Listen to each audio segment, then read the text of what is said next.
All right, guys, we're back this week for UFC Vegas 95, Spivac versus Tybura 2. I'm not going to give you a whole intro. Last week's card, it was decent. We did okay. It wasn't the best night of picks, I'm not going to lie to you. And it was just a weird card overall, and I feel like a lot of people didn't do that well.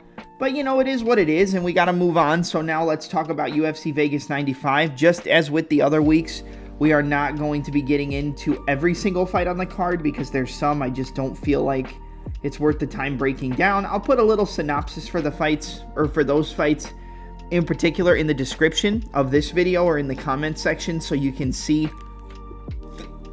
where I'm going on those specific fights. But, I mean, other than that, I think I have a pretty good read on this card. I watched a decent amount of tape, not too much. I don't want to over-tape, and I think that's something that I've done before. So we'll kick it off with the fight in the strawweight division between the undefeated Talita Alencar taking on Stephanie Luciano. This is actually a rematch from the Dana White Tuesday Night Contender Series. And to be honest, I like the favorite here in Luciano. Alencar could have lost that fight to Rayan dos Santos. I thought she did enough to win, but she doesn't have a lot of cardio. Once it gets past the midpoint of that second round, once it gets into the third round, she can kind of push through it, but at the same time, in the first fight against Luciano, she was dead to rights after the second round. She got a lot of takedowns, got a lot of top control, got the back of Luciano, looked for some submissions, looked for some arm bars, rear naked chokes, got to the top position, did the same thing in the second round, but was starting to slow down. She's not a bad striker. Alencar can put some decent combinations together. She keeps her hands up pretty well, 1-2s down the middle, good lead head kicks, really solid footwork, actually. I think that's something that people overlook with a fighter like Alencar, is the fact that her footwork is pretty decent. But I think that the upside in the rematch is on the favorite in Luciano in this one, because we saw in the last fight, like, she slowed down. And Luciano should have pushed. She should have put her foot on the gas. She should have got her out of there, but she didn't. But in this fight, I feel like we saw a similar Talita Alencar against Rayan Amanda, where she slowed down again, and she still pushed through, but that was a slower pace. At least I should say Rayan dos Santos, Rayan Amanda, was coming at her at a slower pace than Luciano was pushing in that third round. If Luciano really put her foot on the gas in that round 3, she could have easily finished Alencar, and she got a 10-8. I think it's kind of a similar situation, except I think the better defensive fighter in this fight is going to be Luciano, and I think she's going to be more accustomed to defending the grappling exchanges, defending the submission attempts, scrambling, and being better off in the scrambles than she was before. And I think she's still going to be able to pick up that pace in the second and in the third round like we saw on the Contender Series. And I'm going to go with Luciano. I want to say a third round TKO. I think if I'm looking at a prop for this fight, it's 2-3 TKO or round 3 TKO for Luciano, and it's round 1, round 2 submission for Alencar. But I like Luciano to win this fight. I think she pushes a higher pace.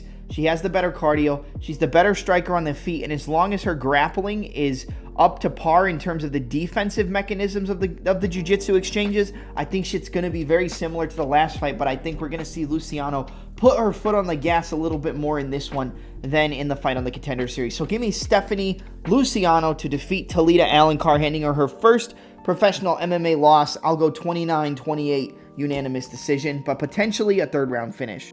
Up next, we've got a battle in the featherweight division between Jarno, Errens, and the Moroccan Devil, Yusuf Zalal.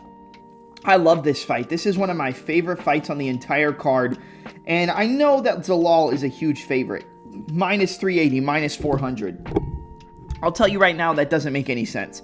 Jarno Errens has not had the most successful UFC career, but he just beat a guy who was pretty highly touted coming off the Contender Series in Stephen Wynn, and not only did he beat him, he dominated him. He won every single round.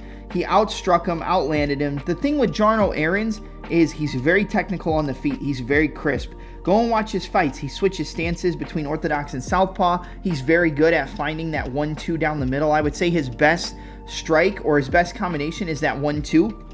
He moves, kind of cuts a slight angle, might switch southpaw to box the opponent's hips back in and put them on kind of a linear path. And then he'll switch back, boom, come over the top of the jab with the right hand. 1-2 down the middle, switch southpaw, left kick to the body, right low kick, left hook, right hand. He's got very crisp striking. It's just he hasn't been able to put it together. And part of the reason is the fact that he gets taken down. And he has good jiu-jitsu too. I think that's something that, again, people are overlooking in this matchup, is the fact that Errens has good jiu-jitsu. Like, he's not afraid to be on his back. The problem is he gives up top control time, and I think that could be a problem against a guy who's as solid in the grappling and jiu-jitsu and wrestling department as a guy like Yusuf Zalal. Zalal is a very good striker as well. Switches stances, orthodox southpaw, constantly moves laterally around the cage, and he kind of reminds me a little bit of a new era Dominic Cruz, where it's not as detailed of footwork, movement, shifts, and angles as like a TJ Dillashaw, but he's always on his bike. He's pumping the jab, he's circling with the jab, pumping the right hand, switch southpaw, boom, boom, throw a 2-punch combo, can throw uppercuts up the middle, can throw elbows, can time takedown entries with knees. I would say that he is the more well-rounded striker on the feet and the more dangerous grappler, but I think Jarno Errens is the more technical boxer. I think he is better in terms of not moving too much. I almost feel like Zalal moves too much at certain points, and he might leave himself open to get countered. We've seen punches just zoom past his chin, and Errens, he was a big underdog against Stephen Wynn, or at least a lot of people doubted him in that fight. I'm not exactly sure what the line was, but he came in, and not only did he win, he dominated the fight. You watch the fight against William Gomis, and the striking exchanges were okay. They were decently competitive, but the problem was he gave up too much top control time and almost locked up a triangle armbar in the third round. That's why I think you got to worry about a guy like Errens, especially at a price tag of over plus 300. This is the side in terms of the betting market. The side is Jarno Errens, and there's really no explanation needed. He's competent enough on the feet to be competitive. He is going to have the sharper, cleaner boxing. I feel like he has the sharper defensive mechanisms, where Zalal is very good defensively. He sees shots very well. He cuts angles, moves left and right, switches his stances, can put combinations together and everything we talked about. And he also can get your back, lock up submissions, go for submissions as well. But I feel like Errens is going to be competitive on the floor, and he is a fighter who will throw up submissions of his own, even if he's conceding that top control time. He'll go for arm bars. He'll go for triangles. He'll try to put his foot on your hips and sweep you. When you're on the bottom, there's 3 things you should do. There's the 3 S's: sweep, submit, and stand up. And I feel like Errens, sometimes he gets that confused, and that's where I think Zalal can really take over, is winning rounds based on the top control time. But I think this fight is kind of a coin flip, and I'm really surprised. The performance that Zalal had against Billy Q was a phenomenal performance. I picked Billy Q on the podcast, but I ended up betting Zalal inside the distance. I think it was plus 450, because I saw Billy Q came into that last fight injured. Go watch the weigh-in face-off. He was holding his arm like it was injured, and then he shook it out and he did the little standoff. Right there, I knew I needed to bet on Yusuf Zalal, and what do you know? He dominates him on the feet, outstrikes him, pieces him up, and submits him on the floor. But that was a compromised Billy Q. I still think Zalal probably would win a fight against Billy Q, even if he wasn't compromised, but I think this is a much more difficult fight for Zalal in Jarno Errens. Even though he hasn't had the most success inside the UFC, he's technical, he doesn't overextend on too many of his shots, throws a good one too, good jab to the body, uses low kicks, he's constantly using angles and footwork and not overly moving, which is what I think can get Zalal caught here, with him moving too much and kind of running himself into shots from the crisper, tighter fighter in Jarno Errens. I'm going to go Jarno Errens by decision. I think this fight does go the distance. I don't think there's going to be a finish. Maybe Zalal could get a sub.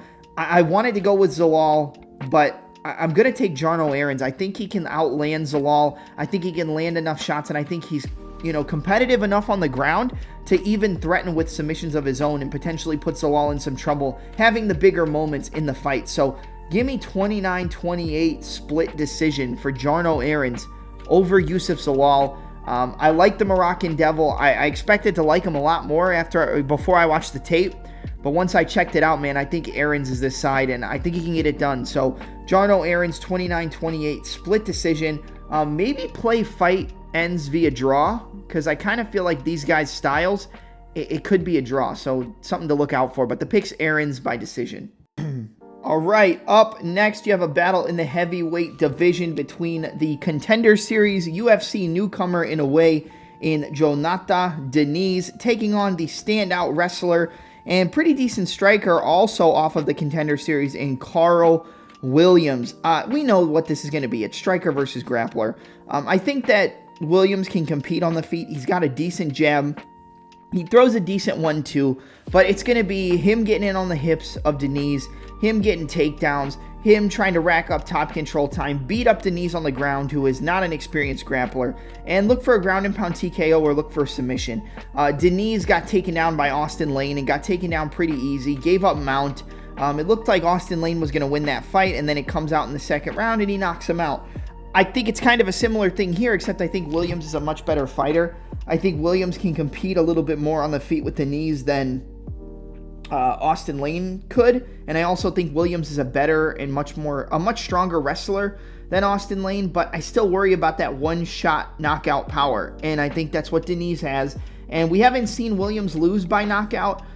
He fought Justin Tafa, which I think is a pretty similar stylistic matchup to Diniz, except I think Diniz is a lot bigger. I don't know if he's more powerful, but he's a bigger guy than Tafa, and he hurt Karl Williams at certain points in that fight, but he just kept getting taken down and giving up too much top control time, but Karl Williams couldn't finish him either. So, you got to look at it from both sides. I think Diniz is going to find the chin of Karl Williams. I do think he finds the chin, probably an uppercut, because he's going to be such a heavy wrestler. I wouldn't recommend throwing a bunch of low kicks. I wouldn't recommend throwing knees because he can just time it and take you down. But I think that uppercut up the middle is probably going to be the best shot for Diniz against a fighter like Williams. But if Williams gets takedowns and gets him early, he might sub him. He might TKO him on the ground. I would say to play fight doesn't go the distance, but I thought that was pretty much a lock in the fight with Tafa, and it ended up going to decision in that sloppy, that sloppy fight that was. I'm going to take the underdog in Diniz, though. I feel like everybody's going to side with Williams because he's such a good wrestler, and that's probably the smarter pick to go with. But I'm going to take Diniz. I think he finds a shot on Williams, hurts him, and puts him down.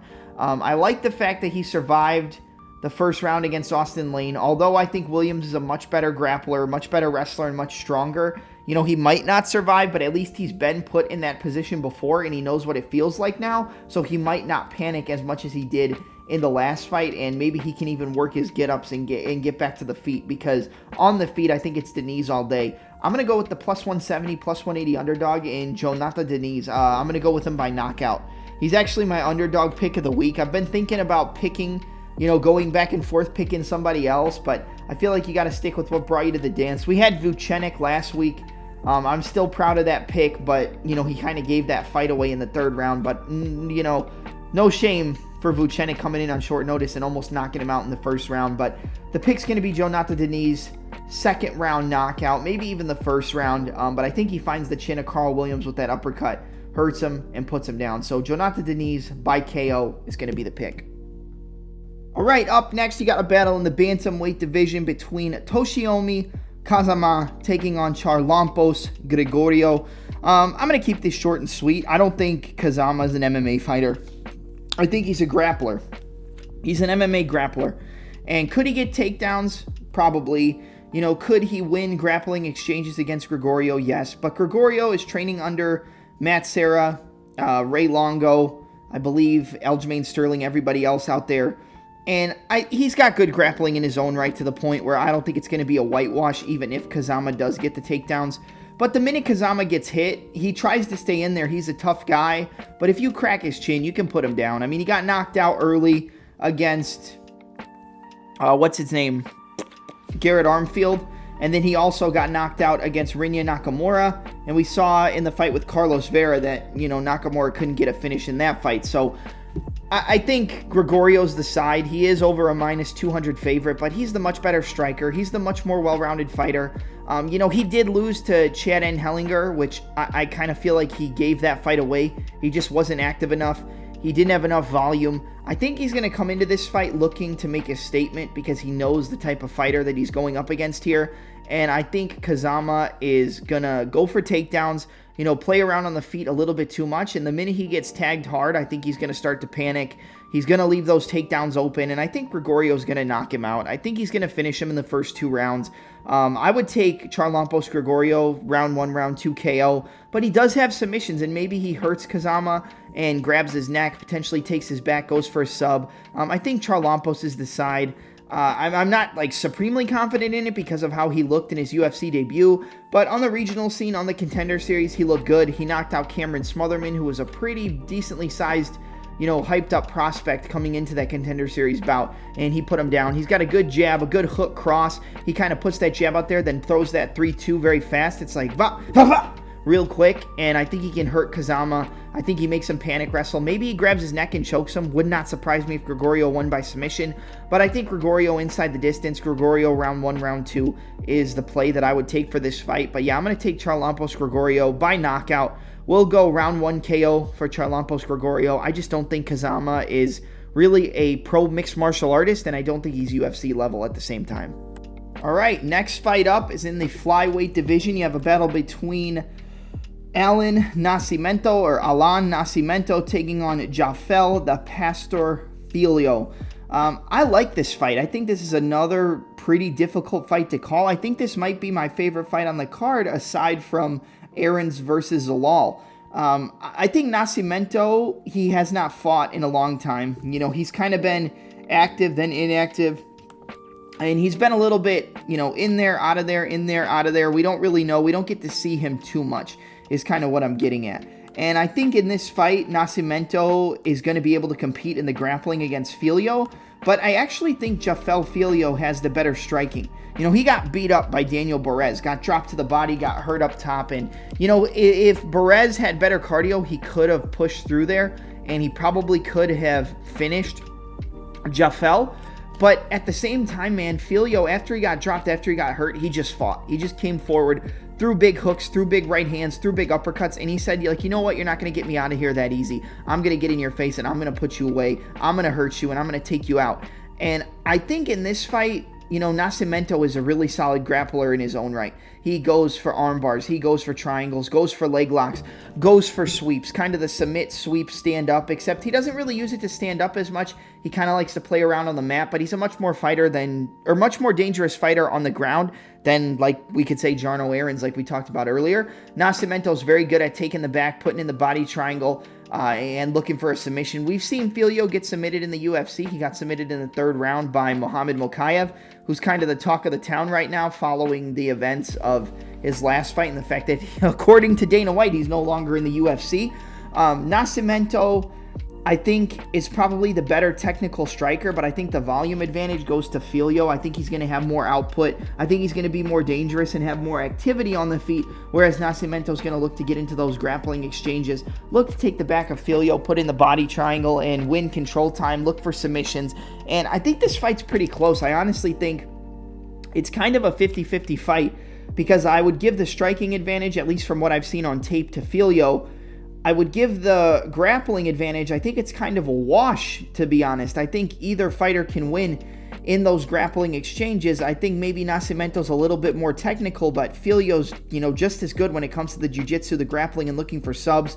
I'm going to take Jafel Filho. I think he's going to win this fight. I think he could even knock out Nascimento. This fight probably doesn't go the distance, whether it's Nascimento getting a sub or Filho getting a sub or maybe knocking him out. But I like the underdog here in Filho. I'll go Jafel Filho. I'll go submission. I think he's going to find a sub. I'll go late 2nd round submission. Maybe he wins one of the scrambles and winds up on the back of Nascimento and gets a choke. Goes for the arm bar. He did just beat, or he does have a win over Jake Hadley, does Nascimento, and he also lost a decision to Tagir Ulanbekov.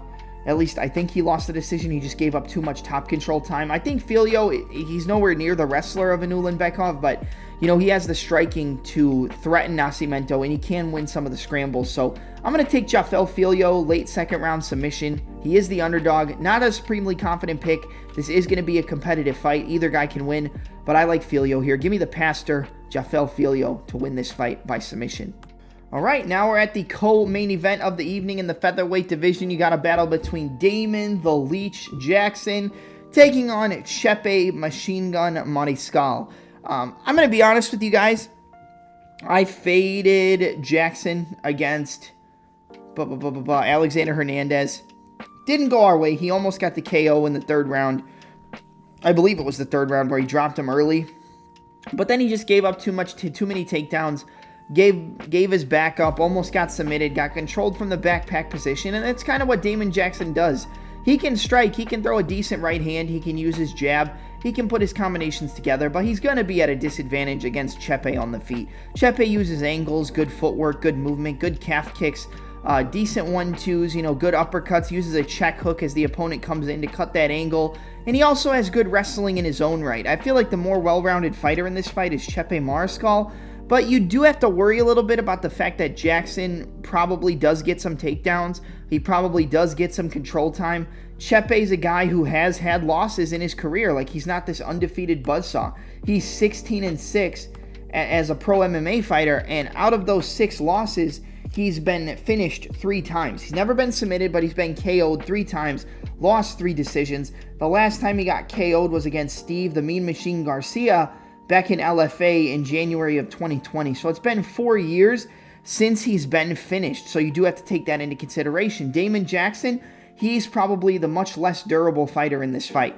But his style can win him this fight against Chepe. Chepe can give up takedowns. Chepe can give up control time, but he's active off of his back. He goes for elbows off of his back. He goes for hammer fists. He looks to stand up. He's never really just sitting there giving up a ton of time without trying to either get up to his feet, land some strikes, or sweep. Things like we already talked about with the sweep, submit, stand up. I think Chepe wins this fight, but I would not be surprised if it was very close because Jackson just pushed forward and got those takedowns. But the striking on the feet goes to Chepe. The volume advantage goes to Chepe. He's going to put his combinations together. He's going to work the body. He's going to work the calf kick. I think he's going to win some scrambles against Jackson. I also think he has the better cardio, and maybe Chepe could even get a third-round finish against a guy like Damon Jackson, because we've seen Jackson still can push through, still can push forward, but he will slow down to an extent to the fact where you could probably get him out of there if you really, really pushed it. Just like I feel like Billy Q could have gotten him out of there, but he wasn't able to, but he won a decision. He just landed more damage, but he's still got taken down. And Jackson can get these takedowns against Chepe. It's just, I think Chepe wins more scrambles than he loses, and I don't think he gives up, 3 minutes of control time to Damon Jackson, and probably can defend all the submissions if he gets put in bad spots. So I'm going to go Chepe Mariscal by decision. I know, boring decision, but I think you just got to take it, take what you give, or take what you can get from what you're given. And I like Chepe Mariscal, 29-28 unanimous decision. Maybe Chepe wins in round 3. I could see a round 3 TKO for Chepe, but I'll go decision. Chepe, Machine Gun Mariscal, 29-28 unanimous decision. I think he's just too much for a guy like Jackson. Too much output, too much activity, too many weapons, and I think he's good enough to defend submissions from him and work his way back up if he gets taken down. So yeah, Chepe, 29-28, unanimous decision. All right, now we're at the main event in the heavyweight division between Sergei Spivac and Marcin Tybura.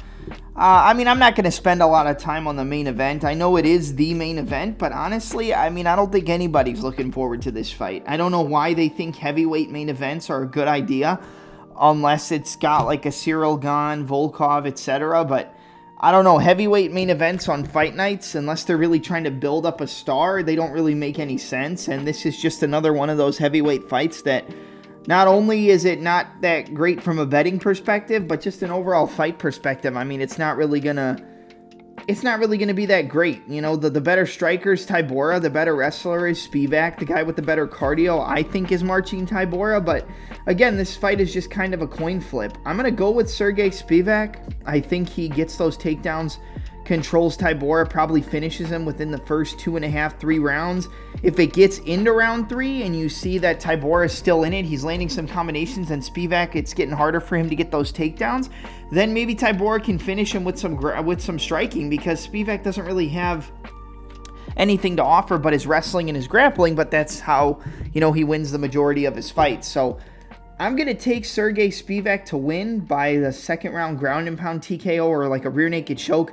Probably ground and pound TKO though. Again, not a fight I'm super, excited for, but I think Spivac is the right side. I think Tybura can get taken down. He has good grappling in his own right though. He got takedowns and got a sub against Tai Tuivasa, but Tuivasa doesn't really have grappling in his back pocket. I don't think he's going to be able to execute that style of game plan against a guy like the Polar Bear and Sergei Spivac. So I'm going to take Spivac to win. I'll go Spivac, second round ground and pound TKO. Maybe a rear naked choke, but yeah, I mean, that's really all I got to offer for this main event. I know it's like a lackluster conclusion to the podcast, to the predictions, but with all these canceled fights, with everything falling out last minute, I just gave the predictions on the fights I felt were the most important. So that's going to be it for my UFC Vegas 95 breakdown. I hope you guys enjoyed it. Don't forget to follow the link in my description, which links you to my sign-up expert and allows you to place wagers on any and all upcoming UFC and mixed martial arts fights. Obviously, make sure you are old enough at least 21 years or older, depending on what region you're currently living in. But I'm your host, Double M. This has been my UFC Vegas 95 Spivac versus Tybura 2 preview, predictions, and breakdown. Let's make some money this weekend and enjoy the fights as well.